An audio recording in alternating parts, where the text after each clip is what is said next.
Good afternoon. How we doing? Good. Yeah, it's Been an been interesting few weeks, I think. yeah. After the last show finished, we kept talking and it was Go right into it. interesting. Yeah.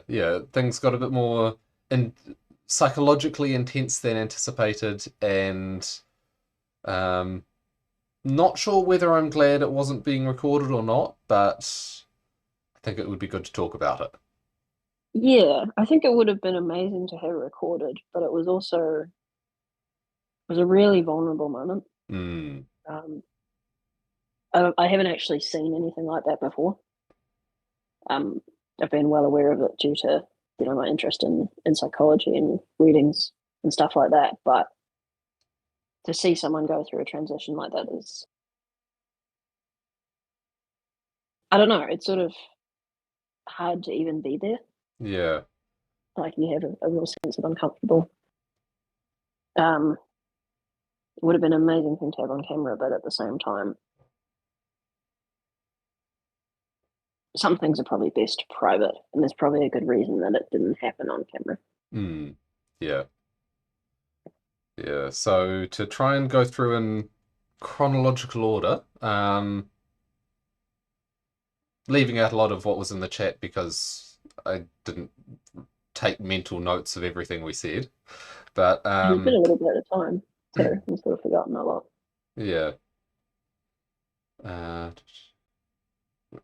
so the conversation turned to, oh, I think you'd commented that I was similarly serious on and off camera, where you'd noticed yourself relaxing like you got a beer and so on, and you were much more relaxed, not recorded, where it was just the two of us having a conversation, your kids playing around and things like that. And you saw your own difference in behavior, but noted that I didn't seem to have that. And I think you were gently nudging, and I was going along with it too to sort of find out what was behind that. And sort of helped along by a series of images from in my own head, like what is it? When you are trying to understand something that's happening deep in your own mind, at least in my experience, those deeper layers of the mind don't use language. They use images, emotionally charged images. And the imagery is very personal, but if you look at it and sort of question, okay, what does this image mean? Generally you can get some insight into it because it is a communication from within yourself. Mm. I seem to remember that we were, or I guess, was sort of poking at your academic presentation, and you made some kind of comment about about using it as a shield. Mm, It was sort of an off the cuff comment, and I think I didn't let it go. I kept sort of digging down with why questions, yeah. and I seem to remember the image we got was uh, like a crying face behind a mask or something like that. Yeah. So the the image that I got was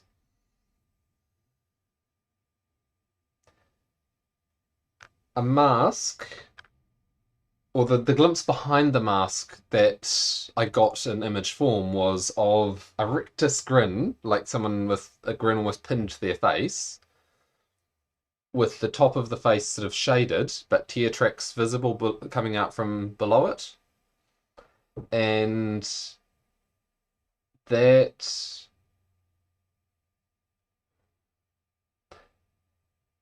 it felt relevant to what I'd talked about before of having an intense need to feel, which expressed itself in my mind as almost ideations of tragedy in the sense of wishing that, no, wishing is the wrong word, but Hoping. yeah, involuntary hoping would probably be a good way to put it, of tragedy to befall me so that I could feel. And a sense that I had some deep unhappiness underneath the facade that I presented. And it also linked into what you and your wife had noted about me when you met me, that I was someone who uh, dealt with many serious topics, but didn't feel like a person to take seriously. Mm. And I think that's because the emotional face I was presenting to the world was reasonably static, like resisting pulls toward passions, essentially, positive or negative. And it was like, okay, stability, give the right answer type thing, stay in the middle. And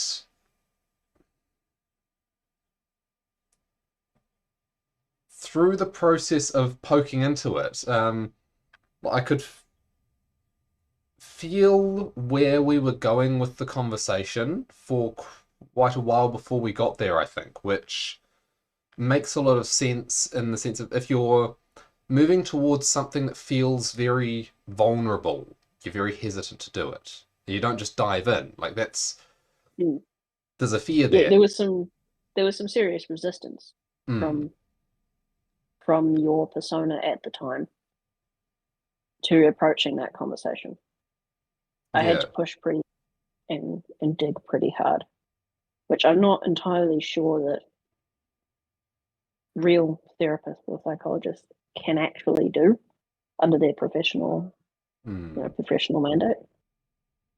Um, but we kept digging and we kept digging, and we got to a point where you had a slip comment where you answered as the figure behind the mask for one moment. mm. That was a Um, deliberate choice to answer that way because I was yes, as much as and you then were I immediately started talking to that part of you yeah as much and as you were disregarded the other half. yeah as much as you were pushing, I I didn't feel like you were pushing. I felt like felt like I was doing the pushing and you were reflecting that back at me maybe, but I didn't feel it was a voluntary thing on my part. I Mm. felt like it was my choice to take the steps as I did and that I could back out, but I didn't want to back out. Perhaps a way to reframe what I was doing would be I was asking very forward questions, Hmm. and those questions would be uncomfortable and were for most people and for you, but they were also invitations. Yeah. They were And to a deeper part of you, to a different part of you. Here's my hand. Do you want to talk? hmm. And to anyone receiving such questions, it can easily feel hostile because it's penetrating. Hmm. No one wants their defenses. No one wants anything past their defenses, and to have that happen to you is, well, stressful to say the Hmm. least. Yeah. It's not comfortable. One of the things that happened through that process, which a lot of people, myself included, find that their emotions are not an open book as such, and a lot of the understanding of your own emotions comes from watching your own physical reactions. And one thing that happened then, which is actually happening now talking about it, is feeling very hot. So it's like because I'm feeling hot, I want to take my sweatshirt off. It's like you you get hot and feel sweaty when you're feeling threatened and scared. It's a an element of the fight or flight response. And Yeah. by getting, by noticing that that was happening, and similar echo now, it tells me, okay, there's something here, something that's worth pursuing, and not pursuing in a catch sense, but worth uncovering, as much as it's uncomfortable. And I think the only reason that I could continue down that path is because of the rapport that we've built up through these conversations, where I I don't know that you will always be correct, but I know that you will always work with good intentions. Because you can Well, never you had know. to have trusted me Yeah, yeah. I with guess I'm yeah overly with that kind complicating of. it. Well, no, it's a good explanation. It's good to have both the complicated and the simple statement. That's true. Um,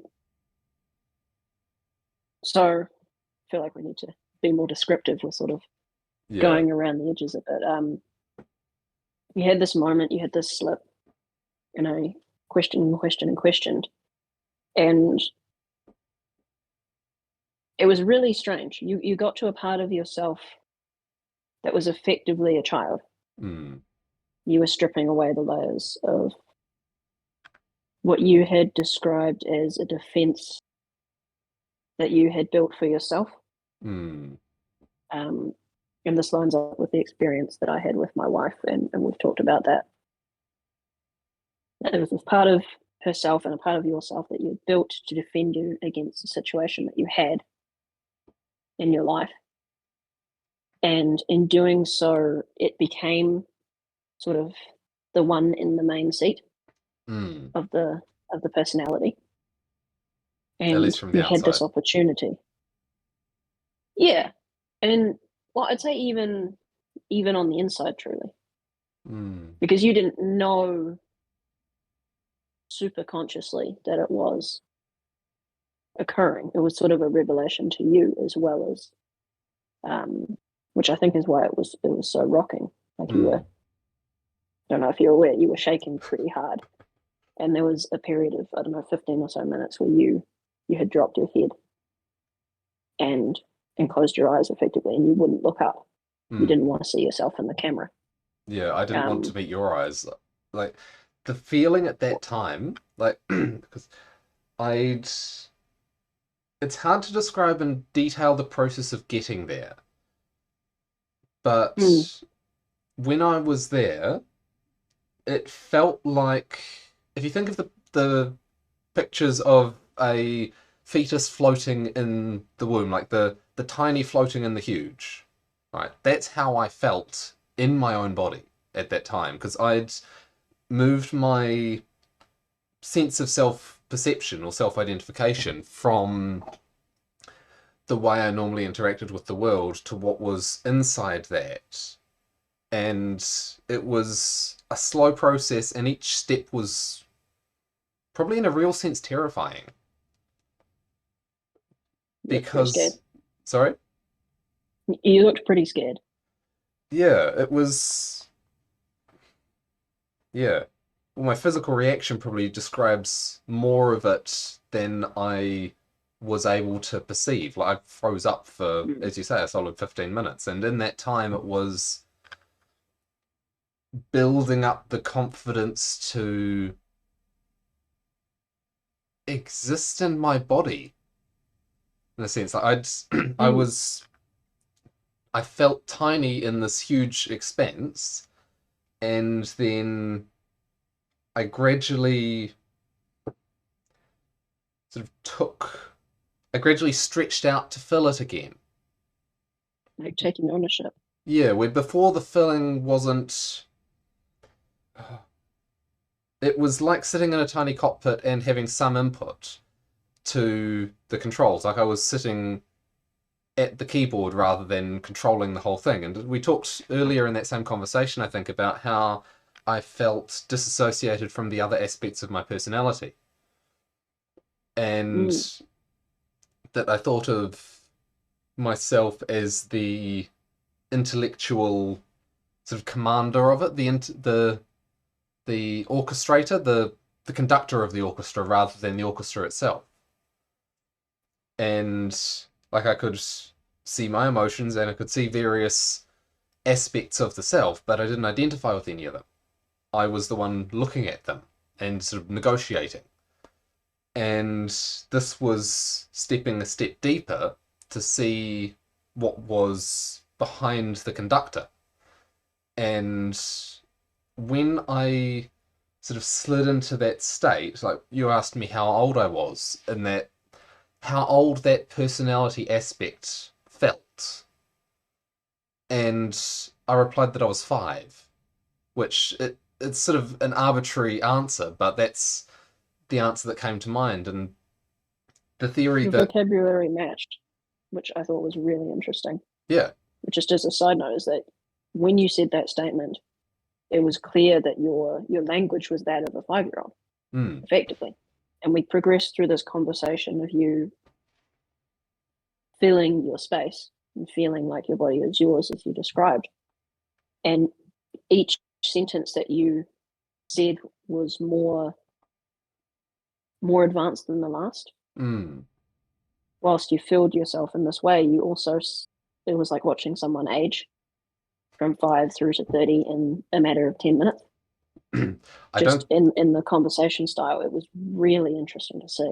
I don't think I got past 10 that night in internal age. Like I was still more playful at the end, or maybe Oh yeah, 15 or something. But yeah, I wasn't but an you started adult. to bring in the pieces of vocabulary that you Mm, had built in the, I don't know what you've referred to, the mask part of yourself now, the defense mm, system. What would it, we'll get to that. We'll get to that. yeah. I do want to follow up and see where you're at because it has been quite a while, and due to sort of medical emergencies in my world, I haven't actually been able to catch up with you since Mm, then. So yeah, we'll keep going through, and then I think it'd be good to see where we are from now. yeah. You had this moment, you were feeling like you were feeling yourself, and then at the same moment, it was the moment when you didn't want to. It's interesting because I remember at the time you said you didn't want to see yourself in the camera, Mm, but you just said now that you didn't want to meet my gaze, which I think is interesting. yeah. You didn't want to. You said at the time that you didn't want to see how old you'd become. I feel like it's not wanting to be seen, like a child hiding. And like Mm, I was sitting and I can't remember the precise, but it was something like this. It's like, yeah, yeah, yeah, yeah. yeah. I You had was your like, hand over your face and you were down yeah, like this. Yeah, yeah. And for quite a while, I was sort of like shoulders in, just like in a trying to hide posture as I went through this process. And I remember making a comment toward the end of, what was it? I don't think this is fake, or something along those lines. That the being aware of the fact that what was happening in my head, and so from a physical perspective, it didn't have an objective existence, but at the same time, definitely had real effects. And since then, I can see the effects in my sort of everyday persona. Yeah, so philosophical question of what's real, but sort of just yeah. ignore it. We'll leave that one aside. Yeah. Yeah, but as I went through that process of sort of stretching out, I found that the mask aspect wasn't the whole of the rest of me. It was the interface. It was the filter. It I think and I think I discussed this that night, that I'm not sure, but I think it was what I built when I started school at 5 years old, being a little bit socially unsure and feeling social rejection, like basically didn't have that many friends. One friend maybe at primary school, but I was socially awkward and didn't fit in. And so I think what happened was that I built this mask. So, okay, how do I act? What's the right way to act in order to be accepted by teachers and other children? And I remember saying things about being scared about being wrong. Yeah, you said you wanted to be right. I remember that much. You could be Hmm. wrong. I think you said that as well. I wanted to be able to be wrong. Like the idea that being wrong was not allowed. Yeah, you said that I don't want to be wrong, so I made something that was never wrong. Hmm. And then you referenced that to how you seem to take middle positions on a lot of things. Hmm. Or I think you referenced it directly to your instinct to caveat everything. Yeah. So when you don't come out and make a claim, you list out a series of escape hatches effectively, and Hmm. then you sort of vaguely make a claim.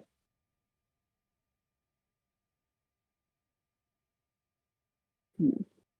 Yeah. And so like it was almost like the mask had pulled to the side, and I found that the persona of the mask was not hostile, which was also an interesting point. Like it was sometimes subpersonality aspects like that can sort of fight for their own existence and put up a great deal of struggle. But it Yeah, was, my wife's was like that. yeah, that I was You said lucky. that Mm, it was surprised. I remember that you said that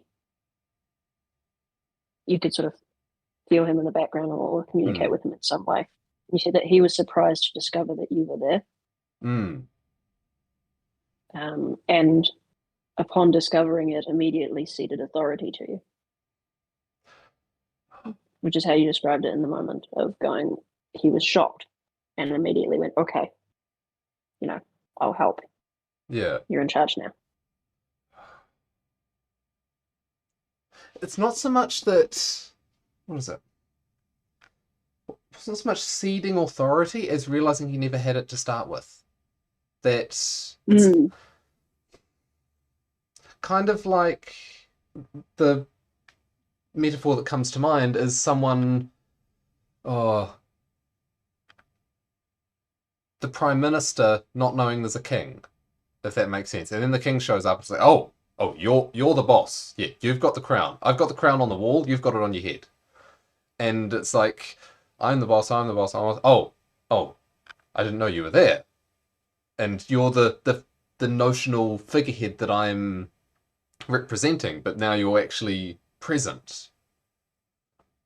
So it's like the the eye of the mask was using the no, it was representing the authority within my personality as the ego, the sense of self, the core of my identity, and orchestrating everything with that authority. But once I'd moved the sense of self inside that, so then that part was again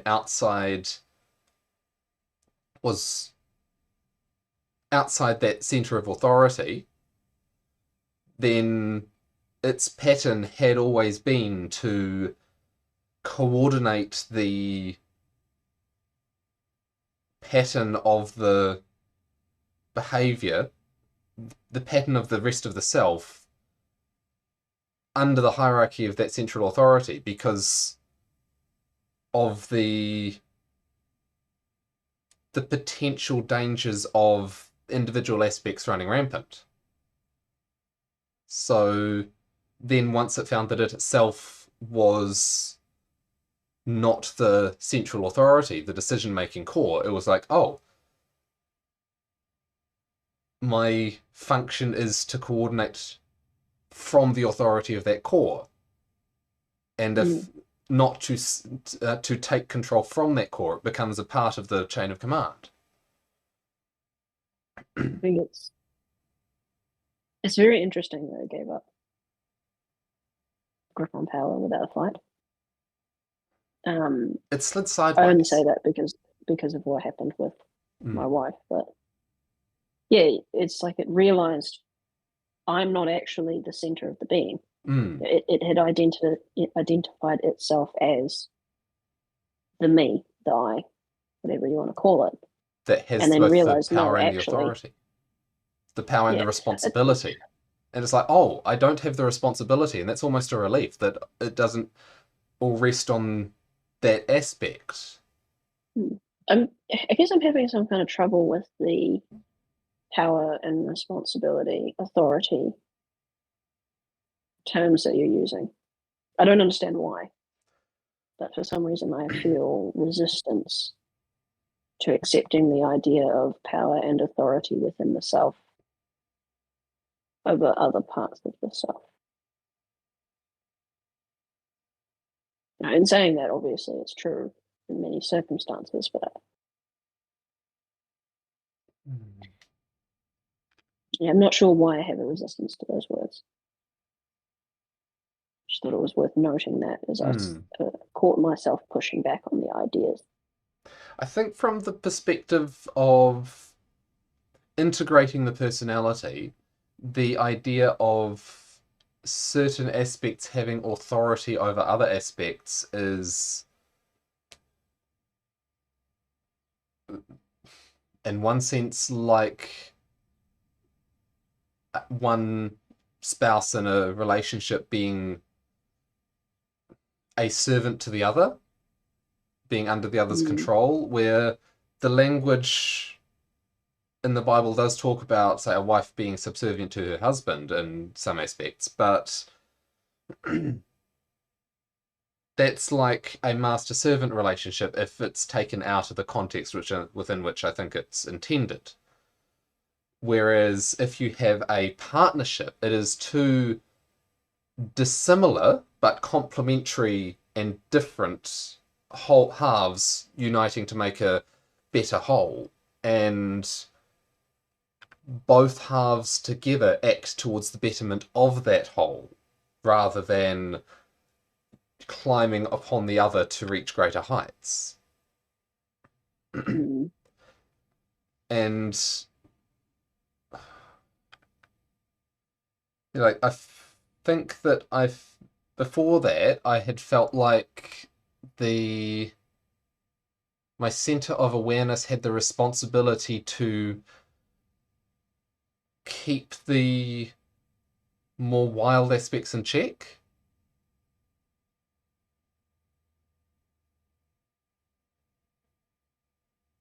The more instinctive aspects that don't think. That the idea that action should be subservient to logic and reason should guide action rather than emotion.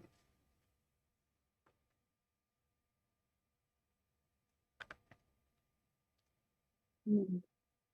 But I think we'll circle back to that because there's more of Yeah, I'm relevance not later. getting anywhere. I'm trying to figure out where this is coming from for me. But I think there's something there. I'll have to think about that another time. Hmm. Interesting, isn't it? To say the least. Yeah, but as as I went through that process of the inner aspect of myself that I'd uncovered filling my body, it felt very much like being made of liquid fire and just slowly filling out the mold of my body. So rather than previously I'd felt like I was projecting strength out through my body, it was that I just filled my body and I was the strength inside. And it feels powerful. And repeating that sort of sense of filling out my body is something I've been doing reasonably frequently. sort of reinforcing the idea that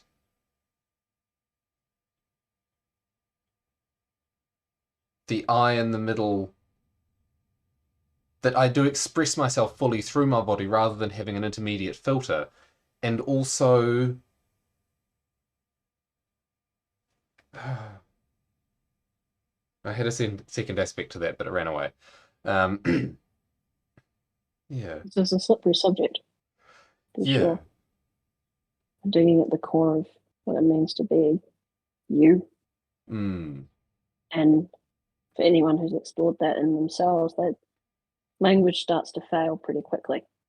yeah, It comes down to this feeling, felt sense of meaning. mm, It's very, very amorphous. yeah. And I found that as I went through that process that night of sort of filling out my body, um, it was like a child putting on power armor was the imagery I got, that I'd over my life I'd accumulated and constructed a bunch of tools and strengths. Defenses. These weren't defenses; these were strengths, like um, intellectual abilities, vocabulary, analytical, um, comprehensive,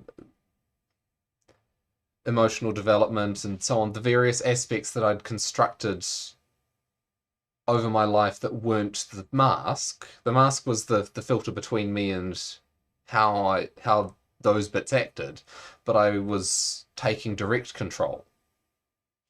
I feel like I feel like you constructed them as a defense. The fact that the defensive measure turned out to be something that was super positive for your personality or for your for yourself is fortunate. Mm. I've certainly seen people who have had that construction run their life for majority of their life, and it was hostile to them and not something that was advantageous. Mm. The tools and abilities taken over once control was wrested were not helpful things. And I think that it's likely that they were constructed as a defense to the original 5-year-old's statement of, I don't want to be wrong. Yeah. You made yourself a person who was ever educating themselves and ever improving themselves too. Mm. Your defensive mechanism was simply programmed with Mm. success and personal development provides the best defense Yeah. in your little worldview, which is very fortunate. Yeah. And in a sense, it was. It could be phrased as self-defeating in a sense because it was recursive. It wasn't just I make tools to be better to the outside world. It was I need to be I need to do the right thing.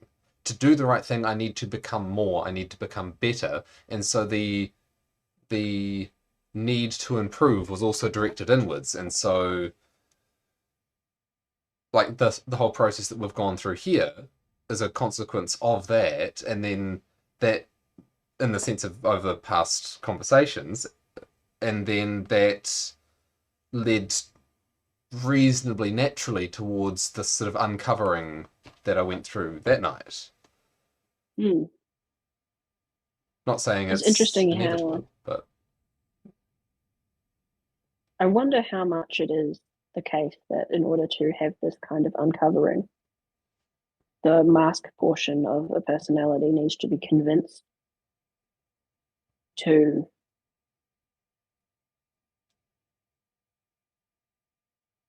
or to explore the uncovering.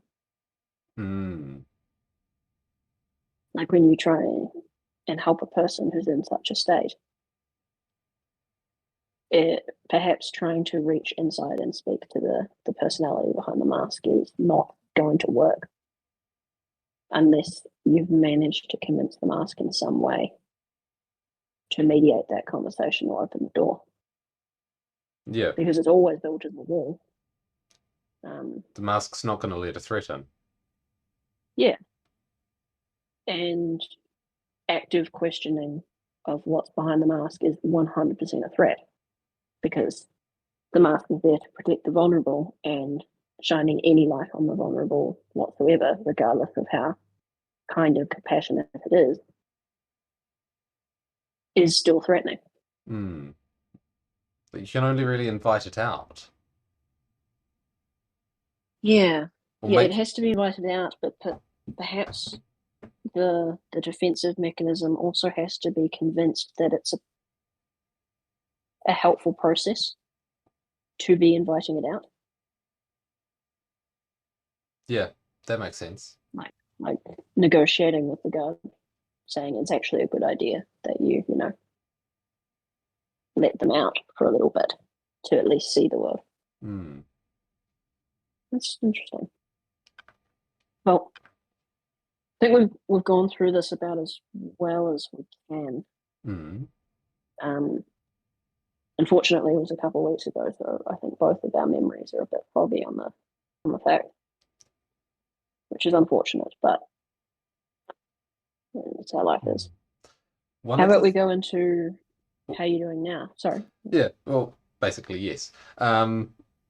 One of the most interesting things since then has been like I talked about the need to feel, right? Along with that sensation of filling my body that I went through that night came like the emotions were released. Like the filter didn't just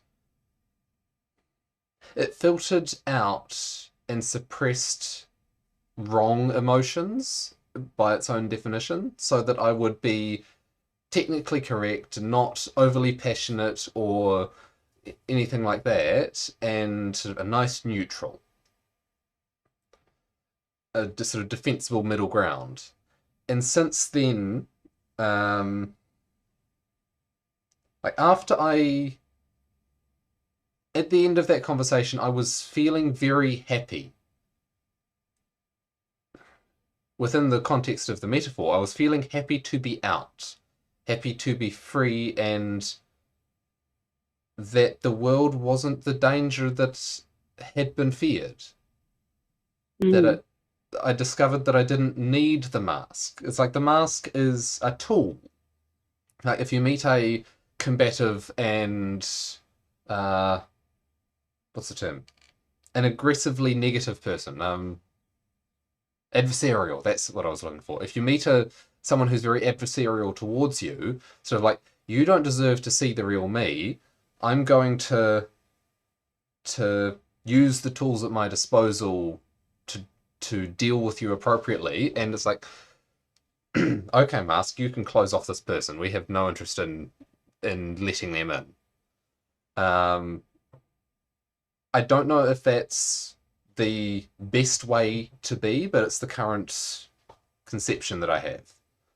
mm, But most of the time now, along with that sense of filling my body, I can feel more. Where before that was all deadened, and that's I don't think I can properly express it in words, but it's immensely freeing. And it's like not knowing how to move before, but dreaming of running. And then suddenly I'm out in the fresh air and I can move and jump and whatever. And while I haven't gone the full spectrum of emotional responses, it's like the potential to do so is there.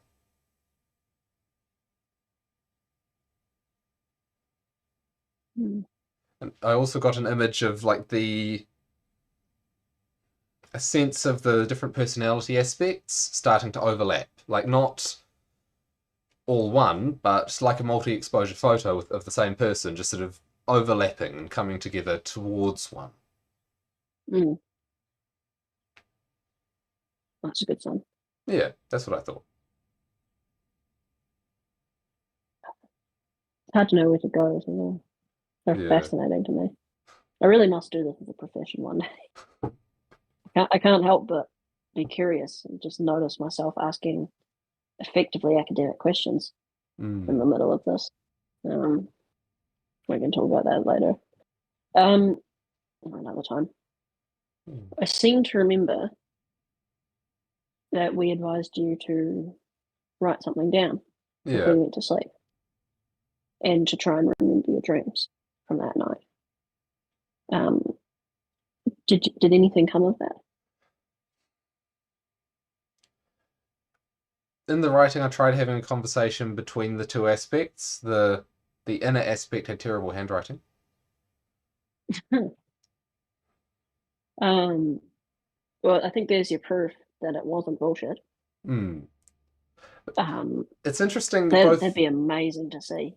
Just wow, because yeah, different personality fragments can manifest different physical traits, tics, and handwriting included. Mm. Yeah. Um, which is why personality fracturing. Not why. Just as a note, personality fracturing is really bad and to be avoided. That this is a process of integration. I really wanted to throw that in there. Is that we have talked a lot about different fragments of the personality and negotiating and talking with all of them. The goal is to integrate them Mm. and to make them more cohesive. You definitely do not want different parts of your personality running amok. Mm. Anyway, yeah. Yeah. Um, I don't think that much of significance came of the writing. It's like I do lots of intellectualizing. I'm very good at it, and I think what I needed was the feel, not the processing. Like I've done so much processing, what I needed was to just feel. Mm. How was your dreams then? Can't Were remember them. you? Yeah, I think that I've managed to have enough of an open dialogue with my subconscious over time that it doesn't need to wait until it can get a gap to get a message through in a dream. Like I might be wrong, and certainly there are sort of messages and dreams about emotional states, but I think that the lines of communication may be sufficiently open that it's not essential. At least that's the theory I have. Mm. No, I can see that. Yeah. Yeah. Cool. Yeah. Okay. Have you noticed any? Such a broad question. Noticed any changes in your behaviour um, over the intervening time? I think I'm more expressive and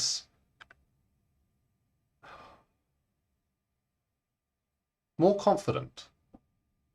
Like, um, oh, what's that?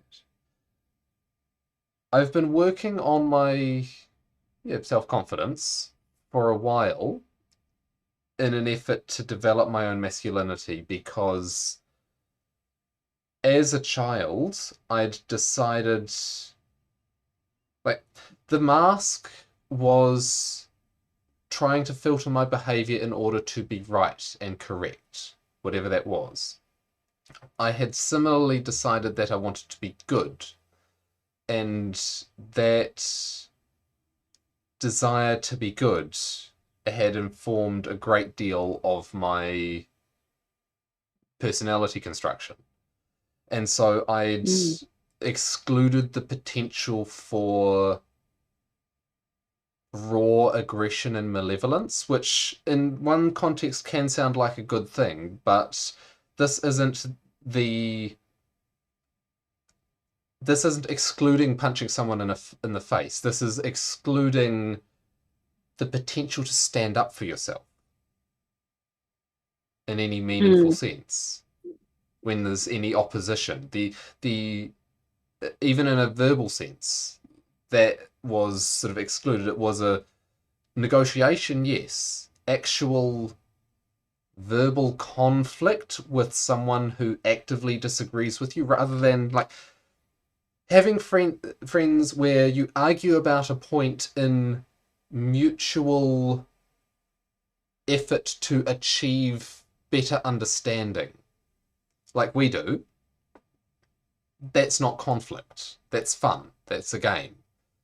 But conflict where there is an opposition who would like to take you down and there is skin in the game and you could lose.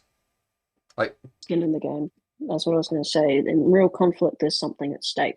mm, There's something of value that could be won or lost, yeah, taken yeah. or won. Even when I talked about with you the idea of debating in a intellectual setting, I'd automatically go on to phrasing it in terms of a competition of ideas and you're just presenting them, and if the idea loses, oh well. And then you came back like, no, it's you need the skin in the game basically. And that made sense, but it Mm. wasn't what I had. And so I've been oh, that's come much more to the fore. And like I've continued trying to work on my appearance. Like I'm moving away from hoodies and t-shirts and more towards button-up shirts and like the clothing shop had a sale on blazers recently, casual blazers. So I bought a few. I was actually going to make a comment. It was interesting that you I just thought it was very interesting. You were referencing this moment where your personality matrix shifted Hmm. and you got really hot and flustered in describing that you had been really hot and flustered. And in doing so, you changed your clothing. And immediately I saw, and it was funny too, because it was an external layer of clothing that was thick, protective, covered a lot of you. And you you took it off to make a point. And immediately underneath, part of my brain went, oh, look, it's the other personality. You you look sharper, you look better, you look different. And I wonder how much of your behavior, language changed in that transition. Um, I just thought it was funny, a little microcosm of it. Yeah. Shirt looks good. You should wear more shirts. Yeah. And I think the sweater is,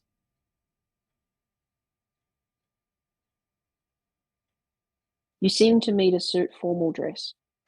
Yeah, it's been funny because I got three blazers. They're not sharp suit blazers. They look like cloth instead of velvet. Like a sharp suit looks like velvet. It's smooth and black, and you don't see the weave of the fabric. This is cloth in the shape of a blazer.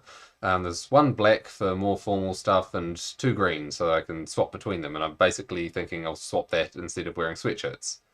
And I think the best question, sorry, I just want to jump in yeah, because it's been something that's been mulling in my mind with your dress. We're talking about this now. Um, when you're selecting an item of clothing, I think the question should be something along the lines of, um, do I look like a young professional, a businessman, or do I look like a college professor at an old institution? You don't want to be wearing your grandpa's suit. mm, Um, you want something that has a bit of sharp, mm. young style to it. Yeah, there's been a process of getting used to the idea that I deserve to wear that. Like rather than feeling like, oh, I'm in a suit, this feels all weird. It's like Mm. I walked into work yesterday because today's Saturday, wearing that blazer, and there were a chorus of compliments The one thing I don't like about my job is I can't wear a suit. Yeah. I could. Um, I'd ruin the suit. Yeah, It'd be cows don't funny care. for like 5 minutes. But yeah, yeah, it wouldn't be. Yeah, and then part of it also comes from like there's a speed dating thing tomorrow that I'll be going to. Ah, So yes. yeah, worth discussing as well. Is this? I'm losing track now. Well, what number is this one that you've been to? Oh, this is only the second. This. Didn't you have one original one, one revised style one, and this would be third? Oh, yeah, there was one that I went along to years It was like ago. the board gamey. You said there was like a board gamey one, and then you said that there was one that was changed format. So the I thought board you'd gaming been to one that second one was already. the board gaming one was the second I'd ever been to. The one before that was I found out like on the night and then rushed out to try. Ah, That was years right. ago. So the different version that you're describing is the one that's coming tomorrow, not one you've been to Yeah, already. yeah. The this Okay, is okay. more standard speed dating style. 3 minutes each. Mm. Yeah. Yeah, we The don't need to go over that. I think we did a whole episode on it last time before the board gaming one. yeah, yeah. That one helped my confidence a lot because I got a match and she was interested but had the maturity to realize that she didn't have room in her life right now to work on a relationship in good faith. And I was perfectly okay with that. It's like, okay, you have maturity to understand that, and you're saying you're sorry to have, or that you don't want to mess me around. It's like, okay, yes, good. Maturity and understanding self awareness and so on. It's like, hope to see you at another one. Yeah, And it's a cut. It's a cut. yeah, That's the reason you should be happy. Is that okay? No, like the complexity is out the window. You're an interesting, respectable person who's mature, cool, but it's not going to work. So sweet, we're done. I mm. can move on to the next applicant. Yeah, so I'm feeling a lot more confident going into this one, and Mm. I've I think synthesized a few different sources of advice that have differences and commonalities in how to approach it. Like you talk about how you grilled your wife, and that was on the first date, and that was one of the aspects that um, you think was a key part of it, as I understand. Mm. Yeah, I didn't sales pitch myself. Mm. Yeah, I, I and I just yeah made her the subject of the one who is being judged. mm. And there was another guy whose method, what was it? Motivational interviewing is apparently the technical term, which fitted better with my more agreeable personality, although I'm second guessing exactly how agreeable it is. Good Like, for there sure. was, That's what you should be doing. But do you want to explain? I haven't heard of okay, this before. interviewing, it has some similarities to the idea of grilling someone, but it's someone tells you something about themselves or some story, and you pick something, oh, that's interesting. Tell me more about that. And then just sort of weaving your way through the story that they tell, where it's like, oh, that's interesting. And ask and taking it in and so how does this bit work? And oh, that sounds like appropriate response. And how did that go? It's like, did you do it or not? And so on. You're Okay, responding to I them see. and encouraging them to spread out their story. I think the key difference there is um, life story versus um, ideas held. Hmm. Whereas what I did was effectively that, except it was for everything abstract. Hmm. It was your thoughts on this, your thoughts on that. What if this? What if that? And then diving down in the way you describe. Hmm. Whereas it sounds to me what you're describing is more of person tells something that happened in their life, and then you ask them specific, how did that work out? What happened there? And going down the chain. Yeah. And I think Um, that the way this guy described doing the whole process, he did talk about the importance of finding, you could say, moral compatibility. well, And that's the point, right? yeah, yeah. Yeah. Um, I think oh, I've come to understand the seriousness of the commitment. It's like it's a serious thing to undertake. It's not. People can play around with the relationships and, oh, here's one, here's another one, not really serious, la di da, and so on. No, I'm So we not. pay for it. Yeah, yeah, Mm. I'm not interested in that. I want, ideally, one relationship for the rest of my life. That would be good. I would like to waste as little time as possible on other relationships on the way to that one. I'm not thinking it will be, oh, here's the perfect one, everything's easy.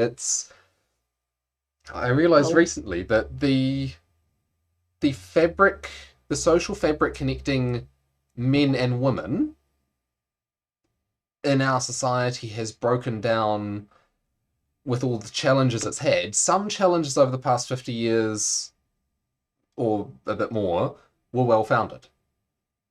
Some are knocking the foundations out and making everything uncertain. Where the line is between well founded and idiotic is harder to see, and we are not women. We cannot know what it is that they need, and as their thought patterns are less logically structured, well, we don't understand our own emotional needs. They don't necessarily focus on their logical needs. Like there's an interplay here, and that interplay needs to come to a negotiated balance. Rather than fighting against each other, there needs to be a balance gained, and I cannot theorize my way to that balance. And I recognize that fact that I can't theorize my way to a solution, that any solution I arrive at is by definition wrong. I can, because you can't encompass all of the perspectives that need to be taken into account. yeah, and there is one key It has to be a perspective. negotiated solution. Yeah, there's one key perspective I Yeah. don't have in my mix of the perspective of a partner. And so I can put a few sort of flags in spots and say, I think that's wrong, and I think that bit's right, and what I want is the openness to work it out. You need a door to negotiating a union Yeah, I don't. because Yeah. forming a relationship is. I can't believe this needs said in the modern world, but I think it really does. Forming a relationship is actually forming a relationship. You're not bringing someone into your world and encapsulating them in your map of existence. You can't encapsulate them. They're another human being, whole person. You can't even encapsulate yourself. You're forming a union with someone, which means you need a relationship with unknown. Because they're always going to be unknown. It doesn't matter how long you've been married to someone, they will surprise you. Um, so there needs to be an emphasis on the negotiation is the key. Hmm. It's not whatever we build out of the negotiation because that can change because we change. And we can't build any kind of structure or map that encompasses the both of us anyway because we're, well, infinitely complex and chaotic Yeah. creatures. It's not the drawing, it's the pencil. You need Yeah, the tool that makes it.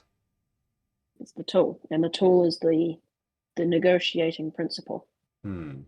and that's what you're after.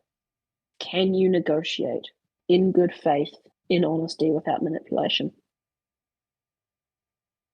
And if you can't, it's not likely to work. Well, I don't think it can, honestly. Hmm. Yeah, and there's obviously compatibility of basic views on what's right and wrong in the world, and Like people from opposite ends of the political spectrum who feel strongly about their positions are unlikely to function well as a couple. Yeah, and that's getting more so as time goes by. Yeah. And so a Um, few pointed questions to ferret out those compatibilities or lack thereof. which is what I Yeah. did. Yeah. And so my hope Um, is that by what is it? That by having displaying the ability to have emotion, speaking relative to my past presentation with the mask in place, that was targeted at a comfortable mean of emotion, where what I'm coming to terms with now is the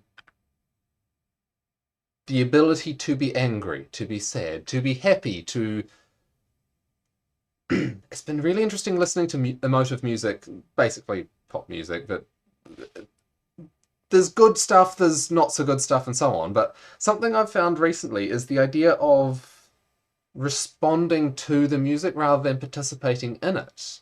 So there was Pink has a few songs that I didn't used to like her as an artist, but I'm changing my mind on that. She has a few songs which what was it? How did that one go? Wanting somewhere where it doesn't hurt, where you know what they mean and they mean what they say, and it's safe. And the feeling that I got in response to that was a desire and a aggression to create that space rather mm, than emoting with the sense of being threatened. It's like the imagery of a flaming fist, as in the sort of anime sense of how characters get covered in flames when they power up. Like, let me punch the threat type sense, and starting to develop the potential for that well directed and tamed is the wrong word, but disciplined aggression. channeled. Yes. Yeah. Hmm.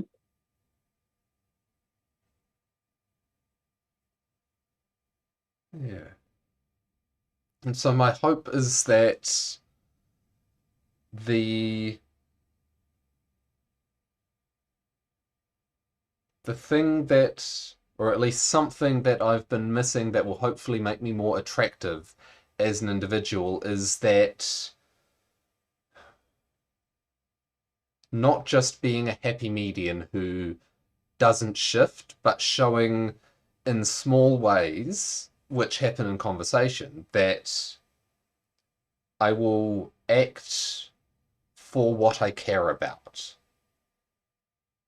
Mm.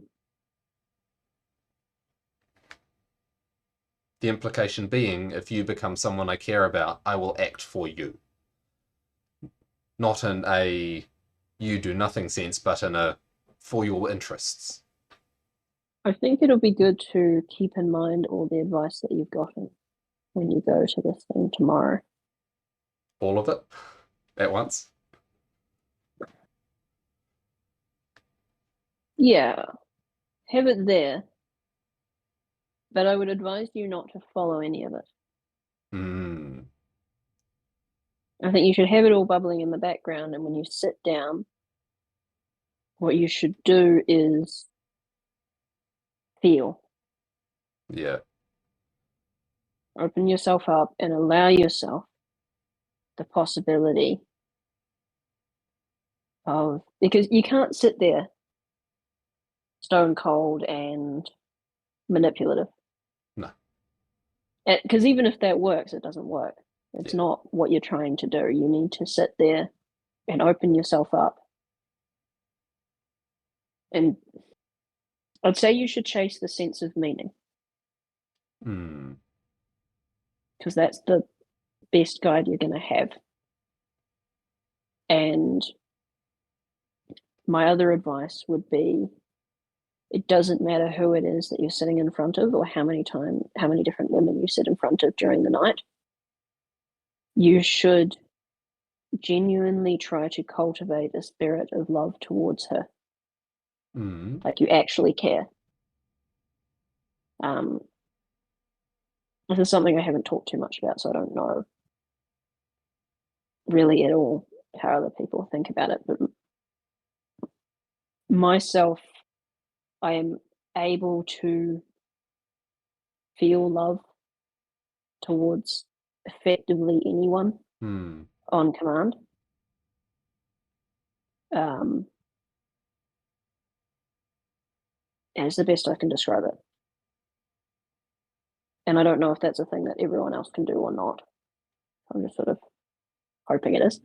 Um, but what I would do is I would sit down and I would try and manifest that feeling and then use that and the sense of meaning, because I think they're effectively the same, as the guide for the conversation, and only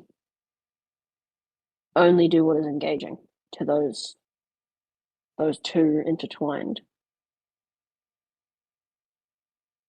senses. I hope that makes sense. I actually don't know.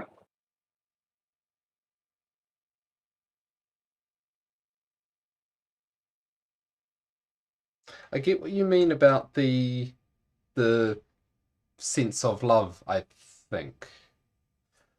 And I don't think it's a universal thing. Okay, It's a that's interesting. skill. Um, Hmm. some people could have a similarly cultivated potential to hate anyone. Mm, I think that's a good analogy. Yeah, it's like a default mode.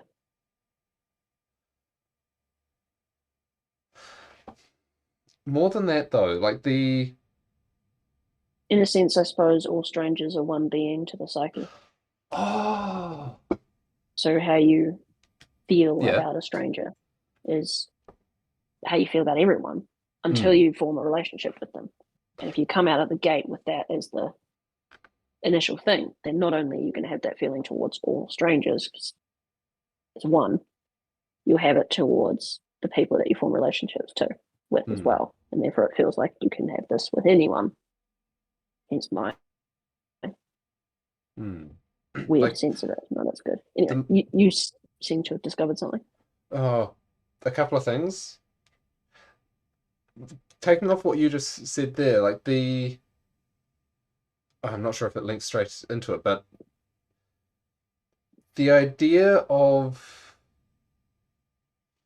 I'm not sure where it links in, but this came up in my head. But being able to feel love for anyone, right? Being able to perceive anyone as a individual with their own values, their own value, their own motivations, and their own worth is something that apparently great military generals often have, right? So it's like, damn you, such and such general on the other side, that was a good move. Like treating Okay. them as competent, recognizing their strengths, rather than saying, I will beat these motherfuckers. And you've got a cardboard cutout of the enemy. Yes, And understand the enemy. Yeah. yeah, and not just what's it? I can't remember which general it was, but I think in World War II he was criticized by his higher ups for making military decisions that would save casualties on the other side because he knew they had families to go home to. He didn't want them Mm. dead. He wanted to win, but he didn't want to kill them. And that sense of compassion for your enemy. Was it that understanding is love's other name? That makes sense. Yeah, that fits with it I very don't well. remember where I got that from, but it's definitely not mine. Yeah, I feel like that is part of it. Hmm. Perhaps those things are linked in together. For me, I get that feeling whenever what we've described, whenever I do the hostile questioning um, thing that I've described before about Hmm. loving doing. it's the same feeling as the feeling of love, and just dialed up to 11. It's like in James Cameron's Avatar, how they had a scene, what, an explanation of the meaning of the phrase "I see you" in the language of the fictional Navi. It wasn't just Mm, "I perceive you," it was "I see into you, I know you." mm. It was "I see who you are." Yeah, and I understand you almost. Mm. I like that. There Yeah. is something there, yeah. Another aspect, Anyway, oh, sorry. well, yeah, the other thing that came to mind, this has other context within my head, but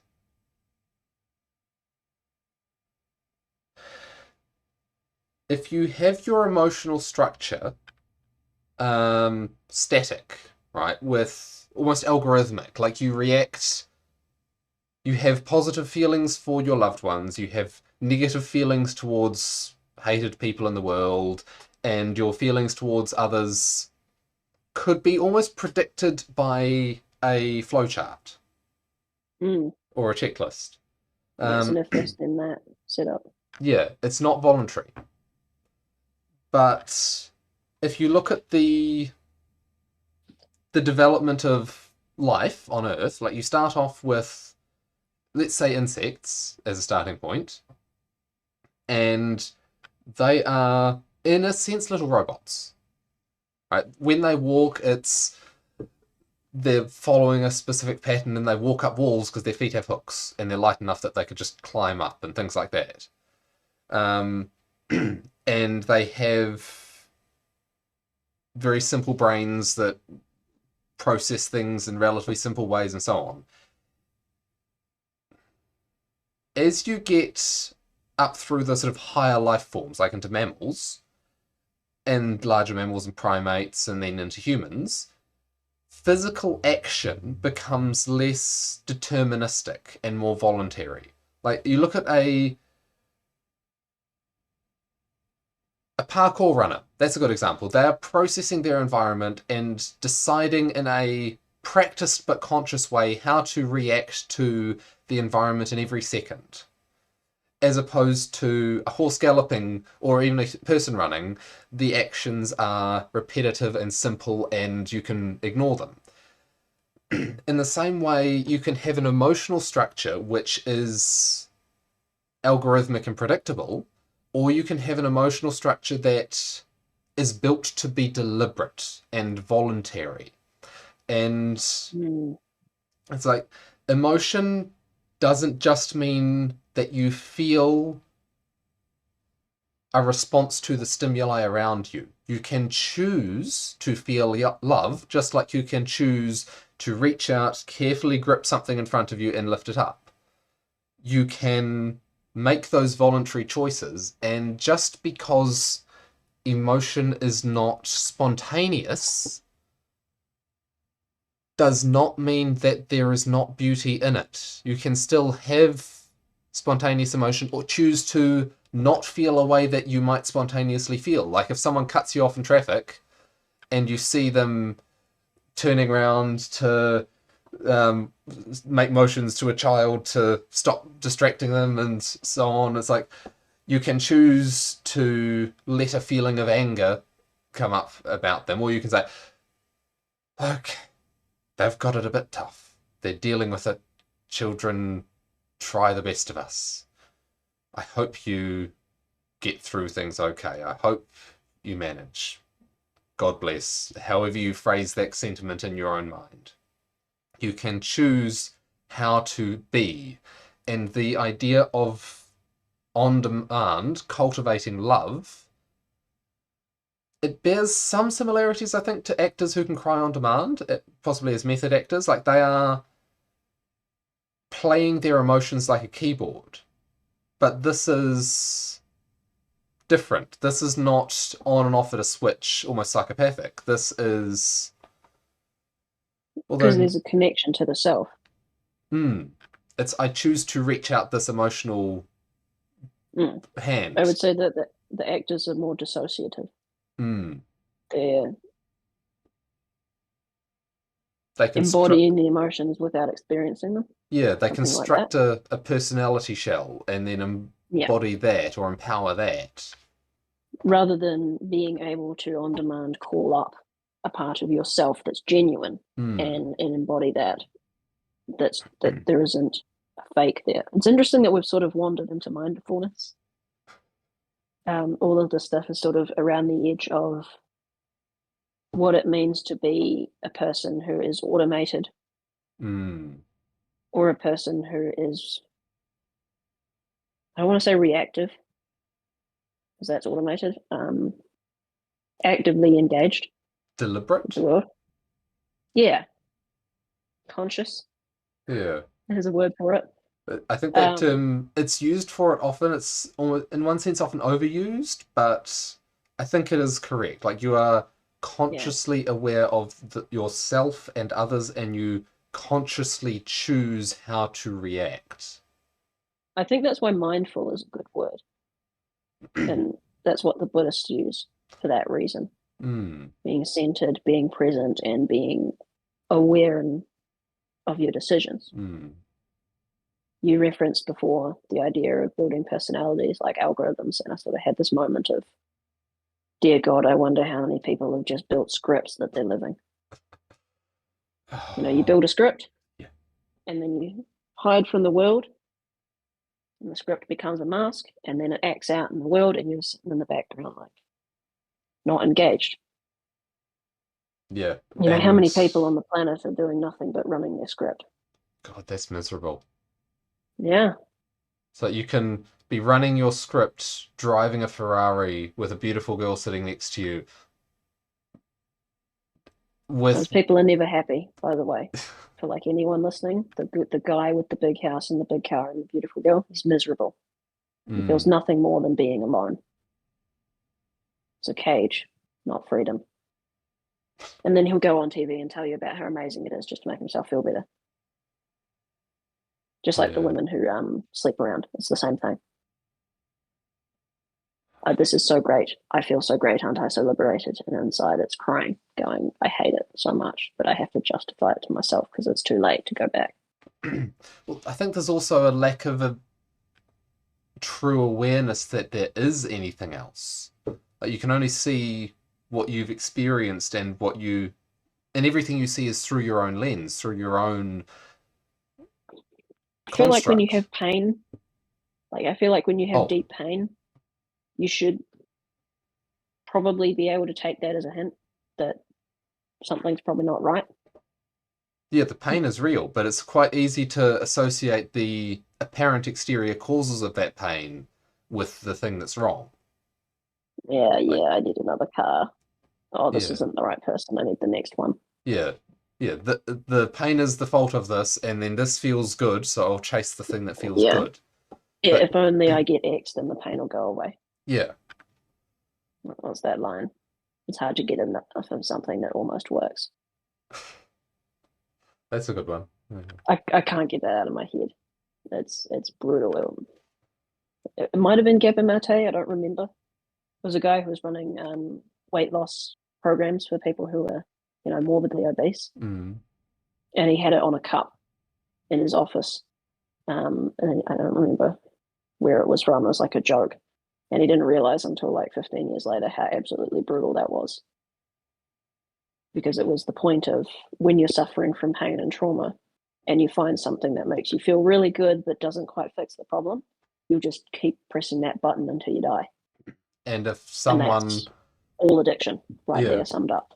if someone, a group of someone's, an institution find by luck or skill or accident that they're in the position to provide that something and it's almost working, but they don't want it to. If it actually works, they lose their job. It's like the guy who, Oh, that makes it even yeah, worse. like There's all of the sugar industry, there's all the pharmaceuticals right there. if well, Opioids. a patient cured is a customer lost, or was it the Why don't massive they make drugs bureaucracy? legal then? They make so much money on people who are addicted to medicate their pain. Yeah, So if you have 100 Well, alcohol. bureaucrats tasked with eradicating poverty, it's like, okay, is if the poverty You goes can away, they guarantee lose their it will be jobs. forever. Yeah, you'll always have poor people. Yeah, Hence, welfare state. yeah. And there was an article I read pointing to that as one of the what seems to be one of the key things that drags down a civilization towards its end. Yeah, I think there's some kind of curve plotted in economics where the higher funding, the higher a government funding for a particular issue is, the worse the issue gets. Like it's inverse. Oh, The more you fund single parents, it's like the worse it gets. The more you fund, low income housing, the worse the poverty gets. Whatever it is you're trying to address, it just yeah. yeah, got a little off track, but I don't know. Do you think that we've covered Yeah, well, we went the through events? me discovering a different me inside. We've been through um, a little bit on speed dating and relationships, which, given how much that's been a perennial mystery and something that people have been discussing and debating in the human sense forever, it's like all we can hope for is to try well and fail well. No, there's a better way of saying that somewhere. But yeah, all we can hope is to fail nobly. Yeah, there isn't some book with all the answers because otherwise we'd all have it. Hmm. We're all just doing the best that we can. Yeah. Then And there's yeah, we've lost some cultural knowledge on that. And things are all twisted out of shape.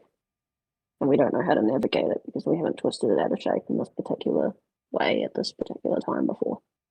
but we still have the most important tool. We have the tool of building tools that build tools. Like there was a podcast I watched most of interviewing a physicist who what is it? The nature he claimed or believed that there would never be true sentient AI because the AIs are algorithmic and you can construct new algorithmic AIs. You can make algorithms that make algorithms, but if you follow it down, there's a human that creates, and there's a that spark that is not algorithmic. You can have the algorithms branch off, and a lot of our personalities are algorithmic too, like our Mm. reactions to Amplifiers. certain things. Yeah, I think we yeah, talked about this on the show. yeah. I think so. I seem to remember I had some point that was um, they'll never actually create something because they'll always be inspired by something else that a human created. Hmm. Whereas human can have divine revelations from nothing. Yeah, I mean, which how could we is not? it's more than Because we created noise. all this.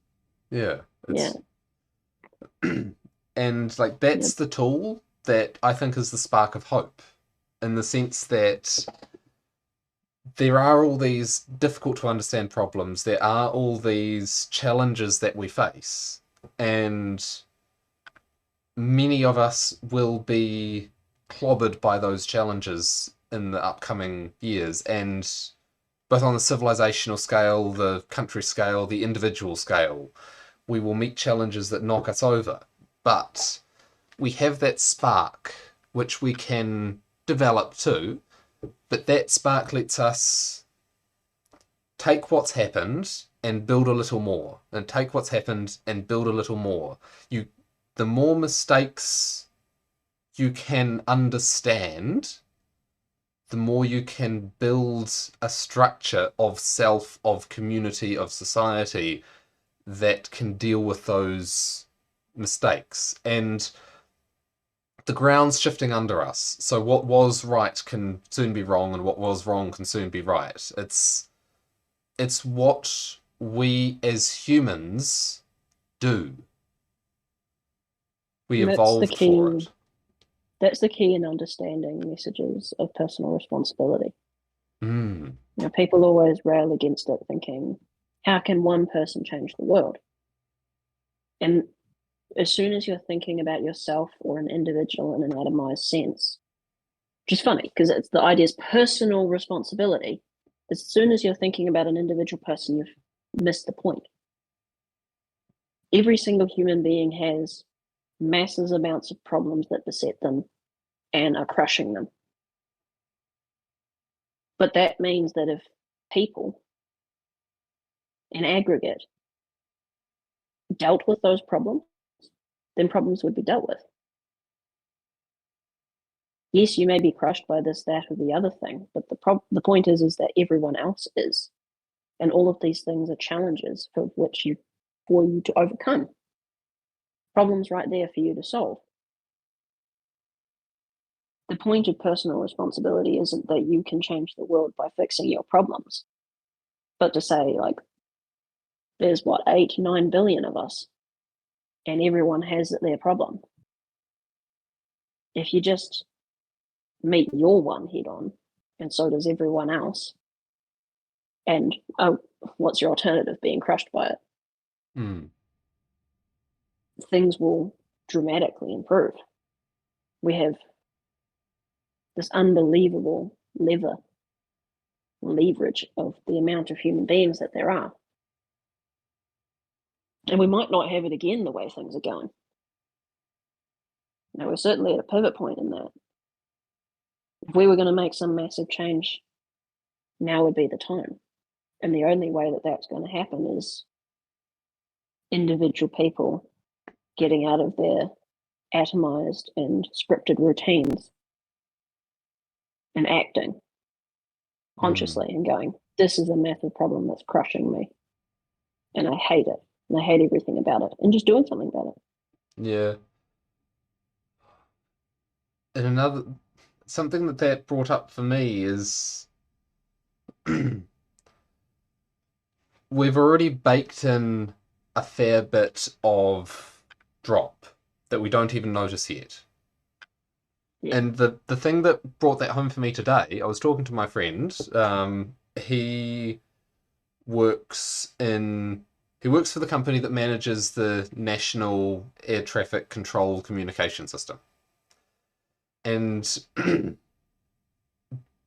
there is apparently one aircraft radar system in the country that is operating at 100%. They've all got redundancy built in. Like, if there are 16 modules, they can have 5 fail and it still works fine, but there are 3 dead already. And that one's got 2. And this is a different system where it's got 4 things in its system can fail and then it has to be shut down, and there's 3 dead already. So we'll have to take one from that. Should we take one from that one and put it on that one? So they've got both got 2 spare. And these were built in the 80s. New parts are not going to arrive before these ones reach the end of their lives. I'm not saying they will fail. I'm saying, like, their book's life of this is a product designed to last 30 years and then be replaced. Or the parts in this are reaching the end of their service life on paper. And it's like, okay, where do we get replacements? Where do we get new things? And yeah, there's a lot of that sort of hidden decay. Like in America, you see it most starkly in the bridges that fall over because of not being painted well enough to keep the rust away. And that's a Yeah, very we're just keeping up appearances at this point. yeah. Like, we're already collapsing. Yeah. We've got And all this all that's being done is dramatic attempts to distract and obfuscate the fact that things are falling apart. mm, Because the second that the average population realizes the situation we're in massive trouble, because they're going to demand immediate action and they're going to demand accountability. And, like, who's going to be accountable for the population collapse? I mean, I say that as a joke, but immediately I can think of like 5 policies off the top of my head that are Certainly not helping. I don't know if Contributing. the I don't know if on a large scale there would be the awakening you're talking about. There would on particular issues, yes. Like at the moment Yes. in the US, it's like the rising cost of living, that sort of thing. Most people, or a large portion of people, just want to go to work, get paid, go home, have a beer, watch a sports game, go to work, Well, um, and be left alone to do that. actually, I kind of disagree Okay, because when they can't do that, they're going about their day to day thing, and sorry, good sound cancelling on the new microphones. It stopped the cough. oh, that's awesome. I have a good hack at it. When they're going about their day to day business, Jesus, and they encounter a roadblock, not literally, that stops them from doing it, they're going to immediately be like, "What the fuck? Why is this here? What's happening?" Whether that's the housing situation or um, just noticing inflation for the first time in their lives, or wage decrease relative to cost of living, all of these kinds of things. The dating market massively shrinking. There's that. Like whatever societal collapse indicator you want to point at, it kind of doesn't matter how I just want to go about my business an average person is.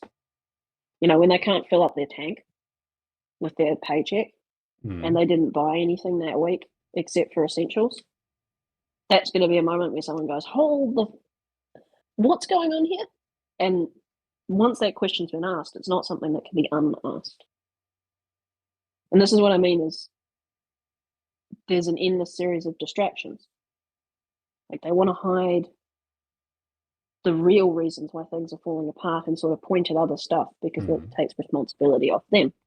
I'm not saying that the population is just going to one day wake up and go, "I need to find out the truth of what's happening behind the curtain," and then hold people responsible. It's going to happen when it starts affecting them in a serious way, which is what you were saying about the cost of living situation. Hmm.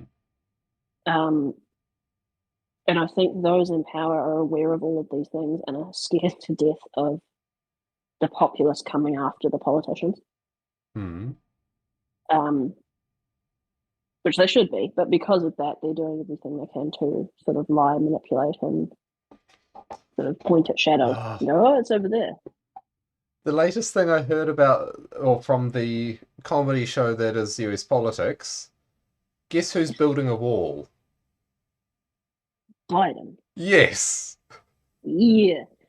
You want to know why? Because you need fucking. Yeah. But that's even great. That's even better because he invited. Is he building the southern wall, the actual wall?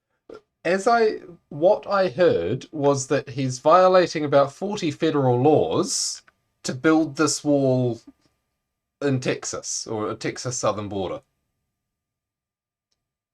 Oh, that's great. The whole way through the campaign trail, he's going out down to the caravans and giving them T-shirts and saying, "Come to America, isn't it great here?" And he's in office and he's like, "What? This is such a bad idea. We're Yeah, building a wall."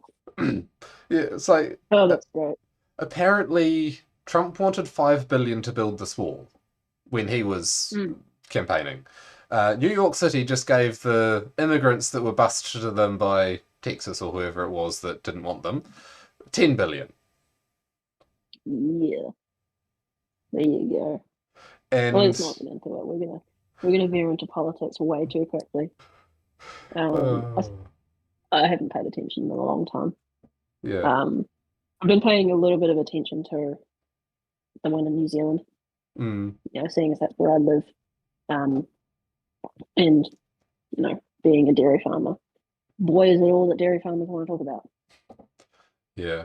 Like it sort of matters quite a lot to them, and they're paying real close attention. Yeah, I've decided to vote for a minor party on partly on the logic that voting for minor parties is better as a vote of no confidence in the two major options than no vote at all. Is And it one that's likely to meet the minimum threshold? uh, he thinks he can get an electorate seat, which gets him into Parliament. I hope you're right. Who are Yeah, you going for, out of curiosity? top. Yeah, but Well, no, I met him. I went to some of his early rallies the last time round when he had like no followers. Uh, was this the Gareth? What's his name? yes, Different guy. yeah, Gareth. Oh, okay, I have to look into it. I keep seeing the ads about the Asian chick doctor who's part of that party. Yeah, it's a Indian But looking yeah, he guy was. who's in charge now. He's been in Christchurch local Are they politics for a still while. are they still UBI focused? I haven't seen Because anything last about time that. last time their political platform was UBI and then get rid of cats because protect the birds. Yeah. One of the things they've been campaigning on this time was it a child equivalent of the gold card, which covers the gold card is the card the elderly wave to get free on the bus and reduced cost of a bunch of stuff. So this their teal card would be the thing that gets kids reduced bus fares So or free dental or whatever. more social safety net, more social services kind of thing. Yeah, yeah. For that stuff. The bit that struck me when I went along to a have a coffee with what's his name thing just to see him face to face and find out what he actually said, and a bunch of people asked questions, and he actually answered them. Like when people said, "What do you think of the health system?" or one person asked that, it's like, "I have no good news for you. It's bad." He didn't sugarcoat it. Yeah, yeah, we had two births and about to have a third in that system. Yeah, Because and there's some it's showing some cracks. Although I must say, down here, hospitals are amazing compared to the city.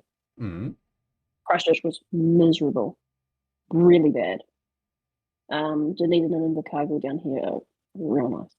mm, Just more staff, more time, more space, relative because there's smaller population.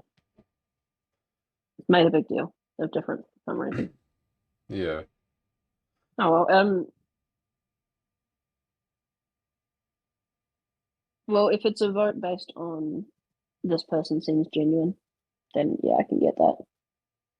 Would have some mild um, objection to what we need is more safety, social mm, safety nets right now, and more, more funding, more spending. But let's not get into politics. I do fully agree with the maybe not voting for one of the two main candidates. Um, but I have the personal privilege of having two votes because I'm married. So I can spend them in two different places, which is nice. I can have one for one of the main parties and then one for a third party, just to, like that.